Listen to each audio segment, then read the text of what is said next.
So today, we're going to dive into a real giant of education in Pakistan.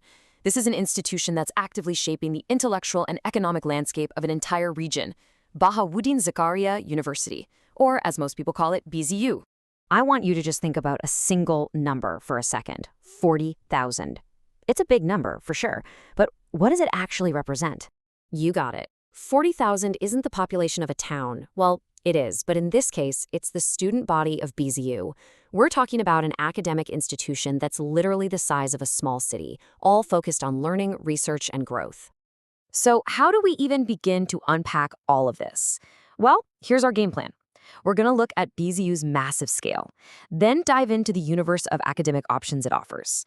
We'll check out its internal structure, explore its incredible history, and finally really understand its lasting impact on Southern Punjab and way beyond. All right, first up, let's just try to get our heads around the sheer scale of this place. And trust me, it's way more than just a university, it's a true educational titan. So check this out. The main campus in Multan alone is a whopping 960 acres. That makes it the second largest university in all of Punjab. But it doesn't stop there. It's got sub-campuses in Vihari and Lodron, and even serves as the official examining body for 79 other colleges. Its reach is just immense. Okay, so you've got this massive campus. What can you actually study there? Let's take a peek into its academic universe. Now, you might think it's all about undergrads and, yeah, they make up the bulk of the student body, but look closer. There's this really impressive and robust community of 10,000 postgraduate and doctoral students who are really pushing the boundaries of knowledge. And where are all these students? Well, they're spread across a pretty mind-boggling array of fields.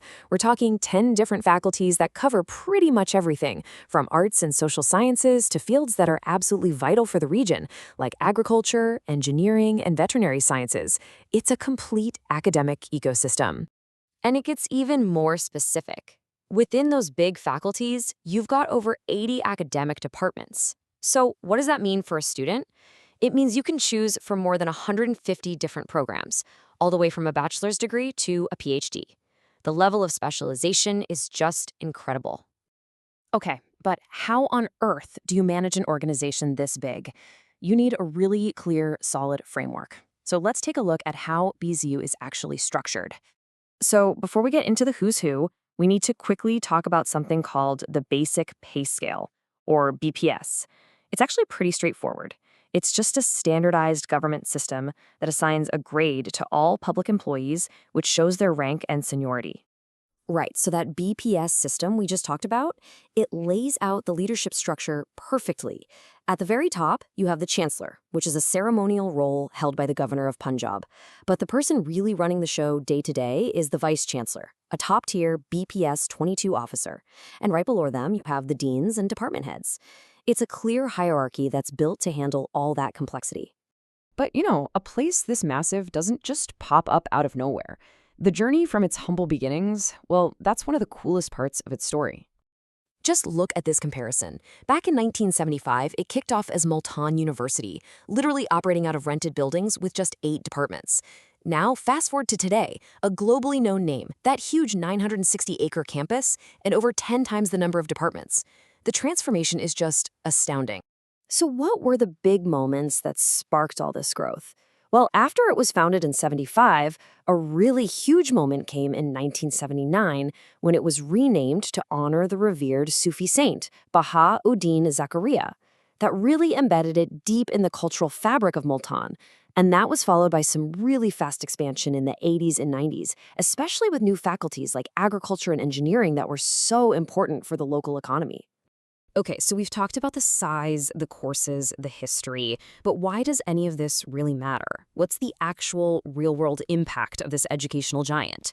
Let's get into its lasting legacy. First off, let's talk about reputation. BZU isn't just a big deal in the region, it's playing on the global stage. It consistently ranks among the top universities in Asia, according to QS, and within the top 1,200 worldwide by Times Higher Education. And back home, Pakistan's own Higher Education Commission ranked it 8th in the whole country. That's some serious objective proof of its quality. But honestly, its impact goes way beyond just numbers on a chart. In a region where getting into higher education can be a challenge, BZU has been this incredible force for social change. We're seeing female students making up nearly half the student body in a lot of departments. That is a huge deal and a real gateway to opportunity. And then there's the economy. The university is basically an engine for the whole region. You have to remember, Southern Punjab is the heartland of Pakistan's cotton and textile industries. And BZU? It's the one fueling these sectors, turning out thousands of skilled graduates in agriculture, engineering, and business year after year. And what guides all of this? It really comes down to a simple but incredibly powerful principle, a traditional saying that's become the university's motto: seek knowledge from the cradle to the grave. It's this idea of lifelong learning, and you can really feel it in everything the university does. So that brings us back to this big question. By making education accessible, by driving the economy, and by creating real social change, BZU gives us the answer.